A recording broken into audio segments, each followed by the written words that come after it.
It's another week and another installment of 5 Questions with Sarah. I know you like the title. Let's see how the questions go this week. Okay. You ready? Yes. All right, shoot. Number 1. So the Packers. Number 1. Packers are back to where they were after their second preseason game with no Benson. They have Green, Starks, and Sane. Are you feel confident with that?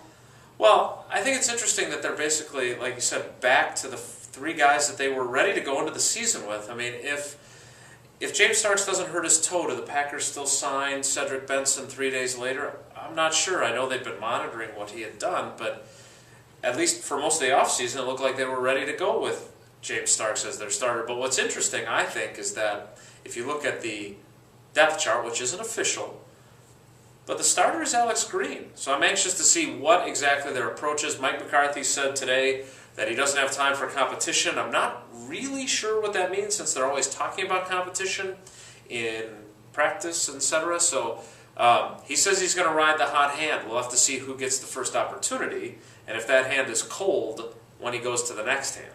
So you don't think at all, if someone gets injured, is there a possibility, like if he re-aggravates his injury, Starks does? They'll have to get somebody else if there's another injury. But I don't think they're signing anyone now. I think they've designated Cedric Benson for return, so he's on the new kind of IR list where he can come back after, he can start practicing after 6 weeks, play after 8. So I don't think they have any intention of signing anyone. They're going to go with those 3 plus John Kuhn as their running backs. So no new look offense? Do you think it's Are these all the same question, or are we on to number 3 already? Well, you took number 2 from me, but that's okay. Keep going. Okay. What was the question on number 3 or 2.5 or whatever it was? Is it going to be the same? Do you think there's a new look offense? Because they were playing pretty balanced, especially in the Saints game. Well, I'm anxious to see how much Mike McCarthy commits to the run, because obviously that's something that we've, I don't want to say been critical of him for, but the times that he has run the football, they seem to have clicked a little bit more offensively the second half against Seattle. But again, I don't know what his game plan is going to be, and while Aaron Rodgers maybe hasn't played to the level that people expect him to, he's still the MVP. They still have some weaponry. Now we'll have to wait and see which ones are healthy enough to play. But they're always going to be a pass-first team. The question is how much of the run game, and how much of the run game would have been a factor had Cedric Benson stayed healthy. No, there's no easy transition to this. But the Packers, they thought maybe they were past all this referee talk, penalty talk. Lance Easley comes out and talks, and then the fact that they lead the league in penalties, does that mean anything? They vastly improved in the penalty department, so I don't think that that's significant. I mean, for instance, 32 of those yards on their penalty yardage are for a pass interference penalty on which Sam Shields had his face mask pulled by Sidney Rice in Seattle.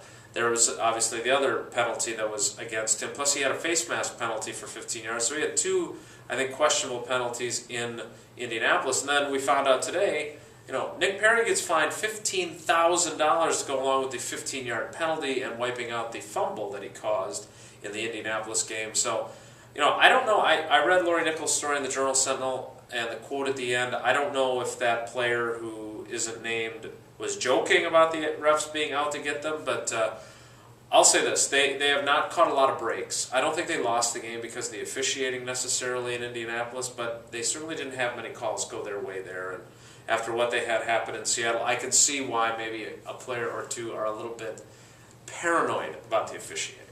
Okay, moving on to Houston. You said last week that you're picking Houston to win. What do the Packers have to do to beat them? Well, and I still am going to pick them just because I don't want to look like a homer and pick them 6 weeks in a row when they're 2-3. But I don't think that this is a slam dunk Texans win. First of all, they haven't played a great schedule. They just lost Brian Cushing to a torn ACL, and he's a very important piece of their defense. And I think the Packers are going to have some measure of this mentality of, look, we have to get this on track or we're done.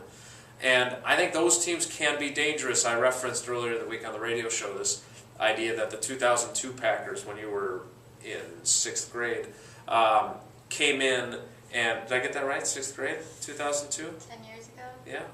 Got to be pretty close, 5th grade maybe. But what I thought was interesting was there was that game where they go in, a guy like Bryant Westbrook, who they had signed off the street on Wednesday, and he's playing in their dime package by Sunday, gets an interception. They beat the defending Super Bowl champions on the road. You know, that was a game they had no business winning. The Packers, I think, have more business winning this week, but they've got their work cut out for them. I mean, there's a reason why the Texans are 5-0.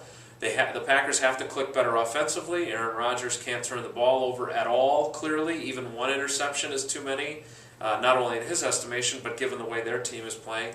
And the Packers have to take the ball away on defense. That's something that they haven't done enough of at a time when last year that was the only thing that made up for all the yards they were giving up. This is a very balanced offense that the Texans bring in and a very good defense. This is going to be a big challenge. All right. I think that was 4.5 questions. Well, if I hadn't stolen one of yours. Now, I suppose we should probably do some preparation so I know which questions I'm stealing. But it's much more fun to see Sarah be uncomfortable when I steal her questions. So we'll do it again next week, maybe. Maybe, for sure. Maybe not. We'll see. Thanks for tuning in here on ESPNWisconsin.com, and we'll see you next time.